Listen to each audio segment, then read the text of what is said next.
हेमंत सोरेन को लोकसभा चुनाव में प्रचार के लिए नहीं मिली जमानत, सुप्रीम कोर्ट से मिली निराशा। झारखंड के पूर्व मुख्यमंत्री हेमंत सोरेन को सुप्रीम कोर्ट से झटका लगा है। देश की सबसे बड़ी अदालत ने हेमंत सोरेन को जमानत देने से मना कर दिया है। हेमंत सोरेन ने याचिका दाखिल कर लोकसभा चुनाव में प्रचार करने के लिए जमानत मांगी थी, जिसे कोर्ट ने खारिज कर दिया है। हेमंत सोरेन जमीन घोटाला मामले में जेल में बंद है। इससे पहले हेमंत सोरेन को हाई कोर्ट से भी झटका लग चुका है। हेमंत सोरेन के समर्थकों को उम्मीद थी कि जिस तरह दिल्ली के मुख्यमंत्री अरविंद केजरीवाल को लोकसभा चुनाव में प्रचार के लिए जमानत दी गई है, ठीक उसी तरह उनके नेता पर भी सुप्रीम कोर्ट नरमी बरतेगा, लेकिन ऐसा नहीं हो सका। बुधवार को सुप्रीम कोर्ट ने हेमंत सोरेन की जमानत देने से मना कर दिया। बता दें, मंगलवार को दिल्ली के पूर्व डिप्टी सीएम मनीष सिसोदिया की भी जमानत याचिका खारिज हो गई थी।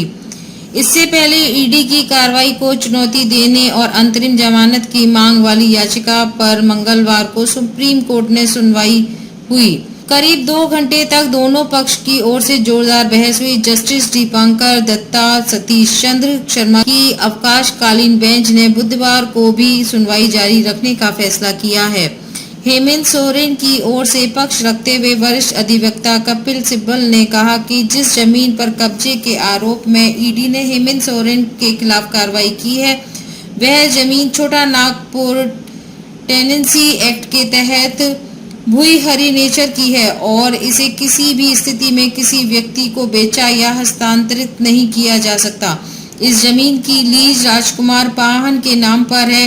इस जमीन पर बैजनाथ मुंडा और श्यामलाल पाहन भी अपना दावा कर रहे हैं, इसलिए यह सिविल डिस्प्यूट का मामला है और इससे हेमंत सोरेन का कोई संबंध नहीं है।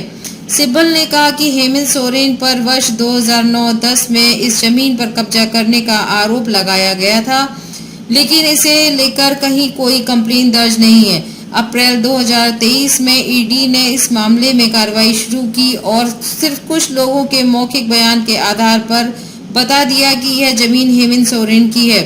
ईडी के पास इस बात के कोई सबूत नहीं है कि हेमंत सोरेन ने इस पर कब, कहां और किस तरह कब्जा किया। ईडी की ओर से assistant solicitor general SV Raju ने याचिका का विरोध करते हुए कहा है कि इस बात के पर्याप्त सबूत हैं कि फरियाद की 8.86 एकड़ जमीन पर हेमंत सोरेन का अवैध कब्जा है। इस जमीन के कागजात में भले ही हेमंत सोरेन का नाम दर्ज नहीं है, लेकिन जमीन पर अवैध कब्जा PMLA के तहत अपराध है।